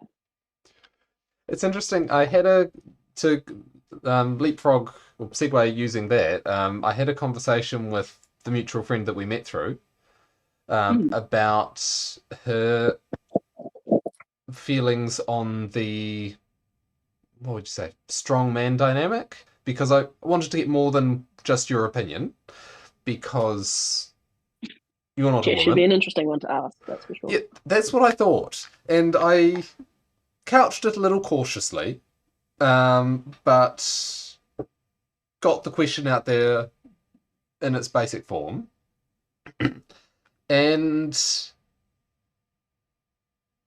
I proposed the sort of explanation that I'd managed to gather of now. She agreed that it wasn't that she felt like she wanted someone to be in charge, but she didn't feel like she wanted the responsibility of the decision. Yeah. It's like, I don't want to decide. I'm not saying you should tell me what to do, but I'm saying I don't want to decide, which not quite what she said, but I think that gets the message across, and it is slightly logically contradictory, but I think that's kind of the point. It's an emotional statement, not a logical one. I think it's more like having veto power. Mm. Like, you make the decisions, Yeah, that makes sense. you Yeah. have the responsibility, but I can object. Yeah. Yeah. Yeah. But also in coming with that, the more I object, the more I involve myself in the decision making, the more I can be held responsible if things go wrong. Mm. So I can really understand the appeal of being like, lol, you make all the decisions. If it goes wrong, that's on you, buddy. I'm good. Yeah. Um, it's interesting actually. On that note, my wife and I have just decided to start a joint account and merge our money, which we haven't actually done yet. Um, Mm. and it's kind of funny that since deciding to, because I'm going to be in charge of this effectively, since deciding to hand over her money to me and let me manage it, she's been way happier about money, Yeah. even though she has less. Um, I did a sort of hypothetical of she got paid say $700 on payday from family tax credits, just as an example. These aren't real numbers. Or I got paid that into my account and then I gave her 700. She'd be way happier with the second option. There's something about it. I think it's the responsibility taken out of the hands. Mm. It's like you're responsible. You give me what you want to give me, and when you do, I don't have any responsibility with this at all. I can do whatever I like. I think it's something like that. But Mm. I thought it was really interesting tied into that of There was a thing I've seen a few times of yeah. girl math. Concepts Oh, I think I'm like, gonna like this. Please tell me some girl math. oh, I haven't looked at it in depth. Only seen a couple of clips on it, but things like if you buy the item on special, you say you. No, was it? If you take something back and buy something else, it only costs a little bit because of the price difference. Or that's not a good one. It's like if you pay for it with cash, it's free because cash has already left the bank account. That was one that sort of stuck. Okay, I don't know where you're going like this, but I think you're gonna. Well, I'm not saying Um, that I. Well, I think it links into your responsibility thing. Like it's the I don't want to have the responsibility because that takes a lot of thinking, and you need to weigh options carefully, and it's I think the thinking freedom is from the there. wrong term there. I Yeah, think people might take that the wrong way. I think it's yeah. stress. Responsibility is very stressful when you're thinking about, Mm. oh, I want to go buy this thing, and I got money. Take sex out of it. Like I do this. Everyone does this. Sorry about the voice. Whatever. I'm being me, very manly man going, I want to buy this thing. I love it. Um, if I am thinking, yes, but I need to pay for my power bill, I need to pay for my rent, I need to put some money aside for savings, I need to invest in my kids' funds, I need to it kind of takes all the fun out of it. And you'll never do anything other than feel guilty about spending money. But someone else is responsible for like you look after our finances, you make sure that we're financially healthy and that bills are paid and that there's some savings. And then you just give me something. That's like pocket money as a kid. Yay, I'm gonna go to the lolly store and so I can spend $20 on a big bag of something. There is nothing but positive emotion there. There's no stress, there's no worry. The adult has yeah, the responsible person has me covered. I'm safe. I Mm. don't need to worry about my own survival. Mm, that's what it is. In managing your own money, you have to worry about your own survival because not managing your money properly is akin to death, and it can be. Oh, and the the evolutionarily driven brain structure differences between the sexes. Like men, it's go out and get the thing, which might be a wildebeest or a mammoth or food or the money or something. It's object driven, where they're normally bringing, well, evolutionarily, hypothetically, bringing that resource back to the family. Where for the female brain, it's keep this safe, where this is the child or the community, the family. It's like there's threats out there. Okay, deal with this, and that sense of knowing that there's threat out there because this needs to be kept safe. Whether that's your child's, the neighbour's child's, like Oh, takes a community to raise a child. it's short term versus long term. The female is specialized to act in the short term, which is to act emotionally. I love you, I care for you, I want to protect you. I'm scared, let's hide.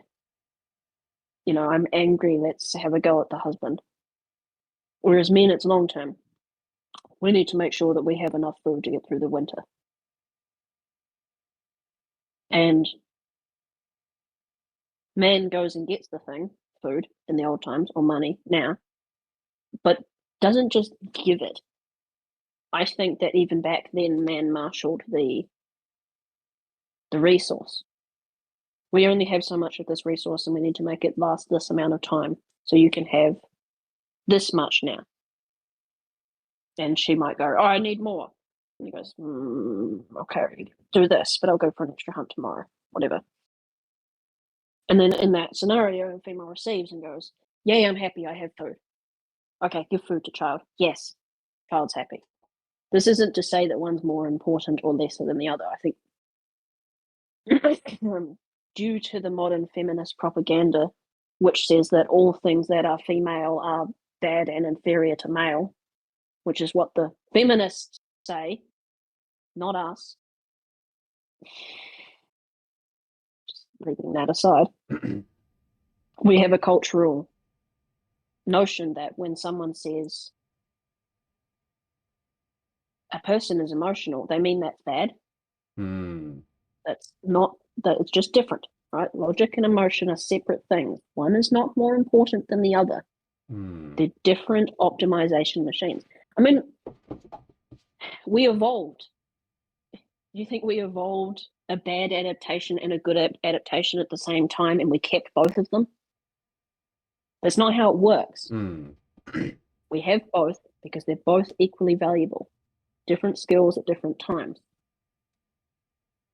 And if you're a creationist, does God make mistakes? So yeah. Well, that can be left aside. I don't give a fuck about creationists. I don't remember who it was. I think it was Owen Benjamin. If you ever want a bit of a rabbit hole, look up what happened to him. He's an old comedian who went way off the deep end. Yeah. He had this point about the dynamic between male and female, between logic and emotion. And the point was each side has to temper the other. The female, the emotion is, we're hungry, we want to play, we want to do this right now, give me all the things. And the male side was like, no, we need to go do this and we need to do the maths and blah, blah, blah, blah. But they had to counter each other. Because if one spirit led the female spirit, you just eat all the food and then everyone would starve. And then his point was the other way around.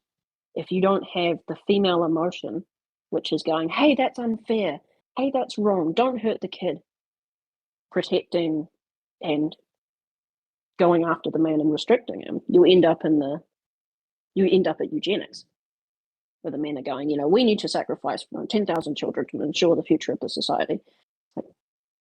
Then do that. That's not good. That's logic. Misguided, but it is logic. You can reason your way to anything.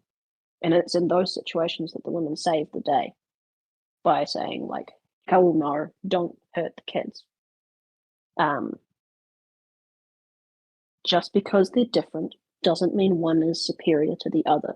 We evolved, which means if we involve two systems, they're both equally important, and they're most likely equally important because they're a tug of war situation. Hence the opposite nature. You can't have one win and survive, because if you did, then that's what would have happened. That's just the beauty of evolution. this is here and we are like this because it works.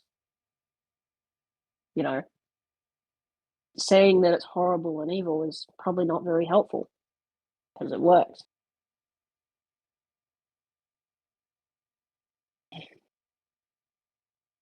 Just because you think it should work one way doesn't mean it does as well. Yeah, that's utopias and what having utopian visions. Yeah.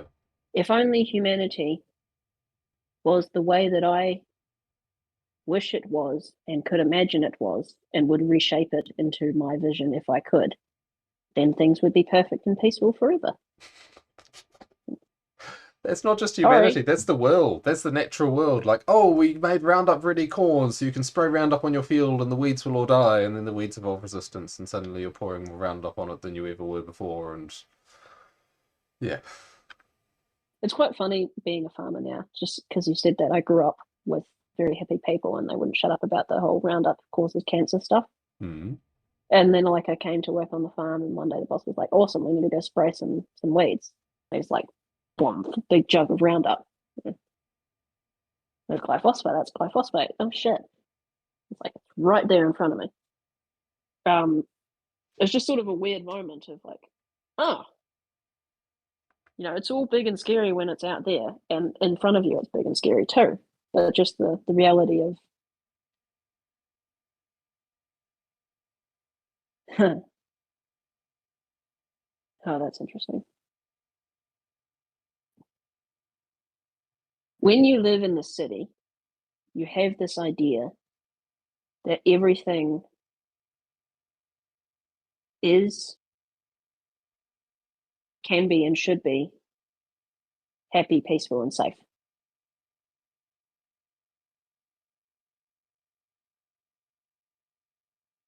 You think that the way that you make money, right? What is it? There's a thought that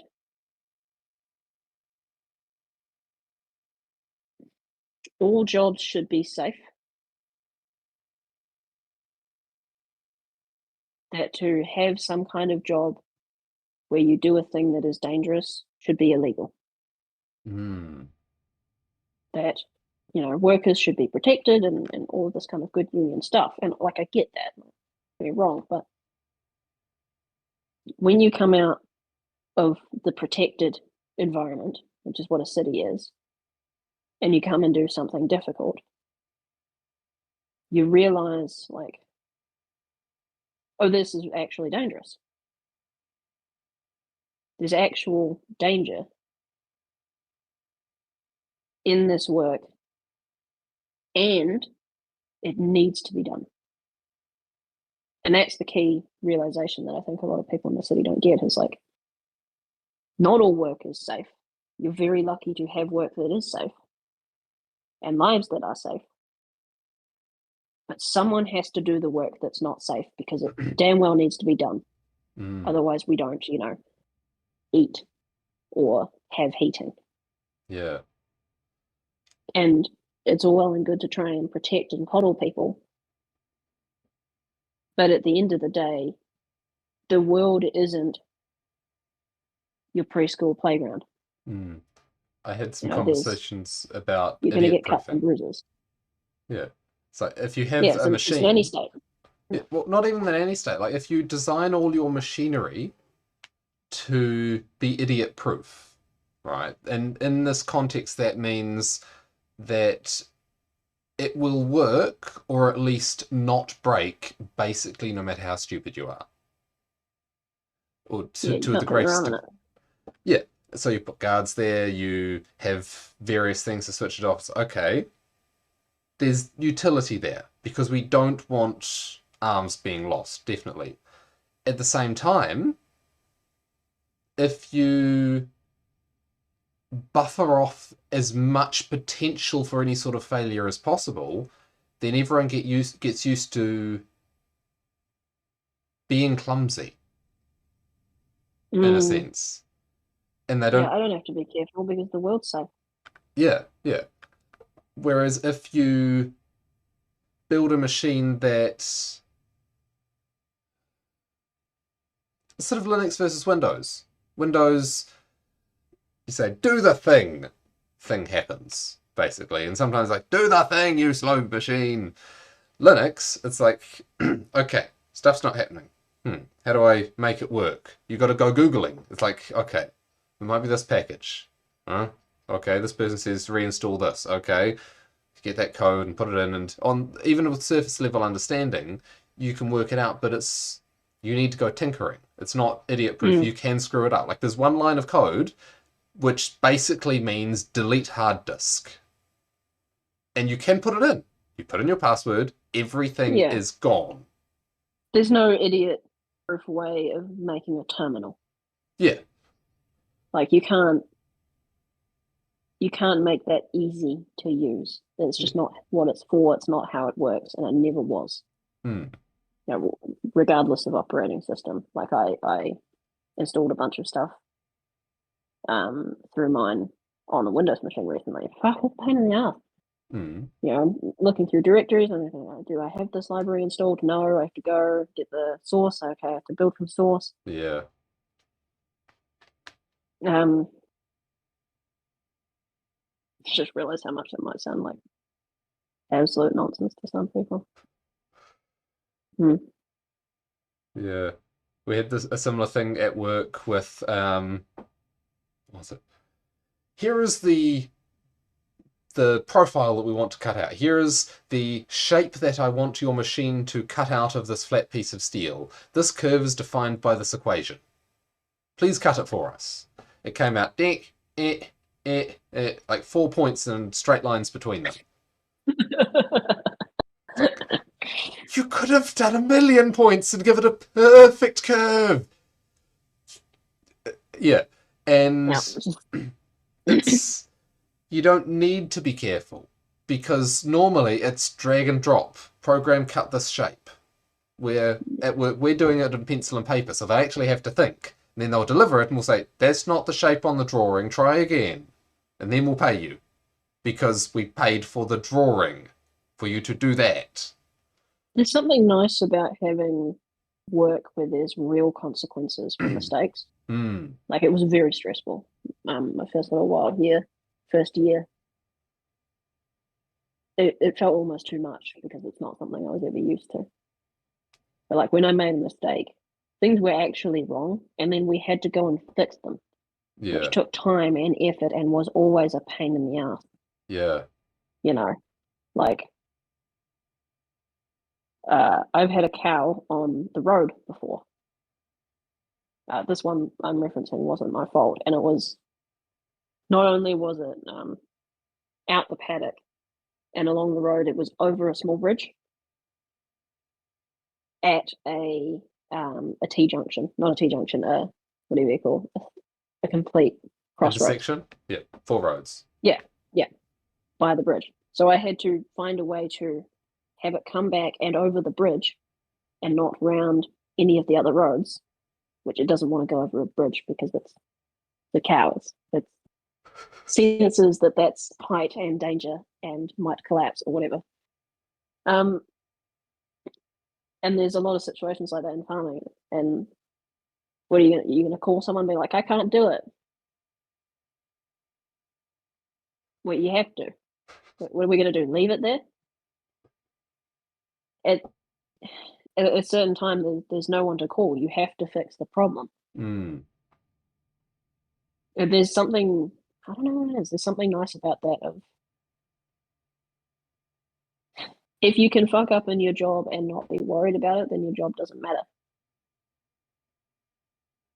And same with the idiot proofing thing. If you have so many safeguards set up to protect for failure, then failure doesn't matter, which means success doesn't matter either. Yeah. You know, like the example in my head is someone who's doing some kind of programming work, but they have so many checks and balances in the system to catch errors and correct them before shipping. Yeah. It's like, okay, well, if I make a mistake, it's going to get caught and then fixed later. Yeah. This was The only consequence is my boss being unhappy with me. yeah.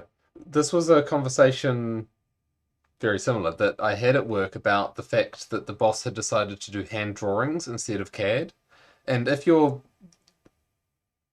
most people will say that's stupid. CAD's faster. Why the hell are you going back to the Dark Ages? And one of the key things that makes it make sense to me is if you take someone who knows hand drawing, right? He knows how to do drafting of technical drawings by hand, and you give him a CAD system, he will still be an excellent draftsman, but the tedious bits will be made fast, like cut and paste that note, right? Take the standard title block and cut and paste that on, and autofill, done, drawing as usual, faster, right? Take someone who doesn't have that skill, give them CAD. Done. There you go. Spelling mistakes. That drawing's wrong in 5 different ways. Go fix it. Oh, here you go. Try again. These 3 more. Is that good enough? Yeah, okay. And there's much less incentive to fix it. Whereas if you're doing it by hand on paper, it's like, oh, it doesn't fit. Frick. That's why Rubber, rubber, they rubber, teach rubber. you to do that first. Yeah. Like I did design classes in school for architecture. I was going to be an architect at one point. I was going to be everything at one point, man. There are a lot of stories like that.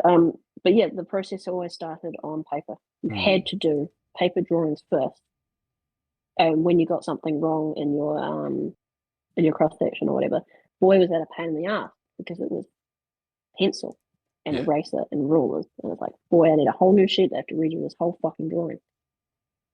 But when by the time you got to the CAD to do the final design, you had everything done. Yeah. You weren't working anything out on the CAD design. You already got it. You're just making the 3D model at that point. Yeah. Well, that's basically what we're doing. And if you have to do the CAD in your head, like CAD means computer aided design. If you have to do that Yeah. visualization in your head instead of using it as a crutch, it's like, oh, da, da, da, that looks wrong. Let me do it this way. Da, da, da, oh, it still looks wrong. Da, da, da. That looks right. Put another part in. Oh, the holes don't line up. Instead, you think, okay, this goes here. Those holes have to line up with those ones, and so on. And like Iron Man with his holograms, right? I'm dyslexic, so that's how I think. It's like I was working on the brakes at work, and it's like, here's what we can get. We want it to be hydraulic. Can't get those ones. Da, da, da. And then how can we adapt the brakes that we can get to work the way we want? And it's like, okay, like playing with it like this, holograms in front of me. If you see me doing it, it's, well, I'm just waving my hands around. To me, it's like exploded working diagram, throw those parts out. This fits here. That is the current part that fits here. It fits like that. So if we use that same attachment system here, then that'll fit. We'll have to machine those bits in here, and we might need to make new bits there instead.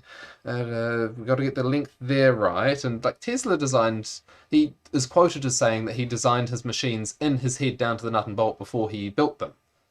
It's the same sort of process, and by doing it all, you need to understand it. If you don't understand it, you can't do it. And so many things these days, like intellectually even, are idiot proof. Because it's like, here is your method. Follow steps A through Z, and you will achieve your answer. Follow this algorithm, and you will get your answer. The math will handle the complexities. Use this sign convention. It's the do the work thing, Hmm. isn't it? If it's easy, it's not the real thing. Hmm. The work is work, and it's hard. If you've made it easy, you're not actually doing it anymore. Yeah. It makes me think of the what is it, the doing the thing. Hmm. There's reading about doing the thing is not doing the thing. Tweeting about doing the thing is not doing the thing. Making time to do the thing is not doing the thing. Um, you know, making checklists to do the thing isn't doing the thing. You can go on and on, but the point is, the real work is the hard work, and Hmm. it's hard because it's system one thinking. Is it system one or system two? Not I familiar forget with which way that. around it is. Okay, that's surprising. Your mind has two systems of thinking. One is automated reflexive. I ask you a question, which I'm sure you probably heard. There's a ball and a bat, and together they cost $1.10. The ball costs $1 more than the bat. How much does the bat cost? 10 cents. Wrong. No. System A, System 1 responded. Yeah. It's quick, it's snappy, it's, oh, I have an answer in my memory, I'll give you that. I don't have to think. It's reactive. Yeah. Yeah. As you immediately realize, no, that's not the answer. It's 5 cents. But System 2, I think, I don't remember which way around. I think 1 is the super fast, stupid one, and 2 is the one who has to sit down and think. Mm. And it's calorically intense to do that. So Yeah. evolution maintains a resistance to doing it. Hence why people don't like doing their homework. You give someone an actual problem where they have to sit down and actually think. It's hard. They don't want to do it. That's work. Yeah. Everything else is snappy, automated reaction. That's not what we've work. been working on at work. Because I've described it as, I guess, creative versus algorithmic thinking. Algorithmic thinking, you have the structure in your brain, personality, psyche, whatever, that knows how to do the thing. You just say, plug in. Here's the answer. And it takes a while, but you know all the steps, so you just do them. Versus understanding it and doing it creatively, or the combination of the two is the most powerful. Like, you have your algorithm running, and you're watching it, and you're assessing it as it goes, and wait. That answer shouldn't be heading in that direction. Something's wrong here. Okay, that bit doesn't apply here, or this input's wrong. Okay, now it gives an answer that makes sense. Can I check that? And Yeah. there was an analogy I heard from a previous workmate that I use for this is your past self is an idiot. So is your future self, and so is your present self. But if they all work together, they might get it right. Right, so double check your old work and prepare it for double checking in the future. This is just me, maybe being pedantic and OCD, but I'm always sort of double checking. Does that make sense as I'm reassessing stuff that I did? And I find errors. I find lots of little errors, and it's like, oh, boss, that answer I gave you yesterday was wrong. It's like, but I'm not finished yet. I'm still working it through and still developing it, and it's. I don't trust my past self. I don't trust my future self. I don't trust my present self. But by working together, we can get it to work, if that makes sense. I think so. Yeah. I'm not. Yeah, I don't think it's the same thing, but I think it's a good idea. Yeah. I'm going to write a note about System 1 and System 2 thinking because I think the boss will want to hear about it. Yeah, it's good stuff. There's books written on it. Veritasium has a good video on it. Worth looking at. It's a really important thing to be aware of. I think we even sort of vaguely touched on it when we started this. When we switched from video to audio the first time, because we have gone back and forth, although probably no one knows that. We made a point of wanting to be deliberate with our words. And I would make the reference to that spirit is trying to be System 2 with the words. Trying to actually think before we speak, which is the same as trying to actually think when answering a question. It's harder, there's resistance, you don't want to do it. But if you actually do it, you're going to get the better answer. It's a lot easier to snap answer with the System 1, which assumes it's always right, but it's like not checking your work, almost. There's something that links into that from the psychological mask thing of mine that we were talking about earlier. I think I've found myself both taking more time to think things through in conversations like this, and listening more carefully to what other people say, in the sense that if I was spouting off cool facts that I know, that's safe and they're correct and so on. So the tendency to try and seem interesting and spout lots of things in a monologue versus taking on new things and considering them and risking getting them wrong in the moment, but actually putting the effort into considering them instead of a algorithmic sort of I can be right about anything type response, which burbling and umming and saying something that sounds about right. Mhm. Instead, taking a pause and I will think this through and I will not waste my time or yours with useless words. I'm, yeah, Good way to live. yeah, I think that would be a good place to stop for the evening. yeah, Sort of come full circle, come round, back to the topic. yeah, about 2 hours. Yeah, I think that's good. We have a lot more to say, and I haven't even touched on what's been going on in my life for the last few weeks, so we can do that next time. Yeah, that sounds like a good idea. Yeah. But yeah, definitely look up the System 1, System 2 stuff. It's Yep, real, real interesting. There you go. And we'll catch you all next week. yep. Bye. Bye, everybody.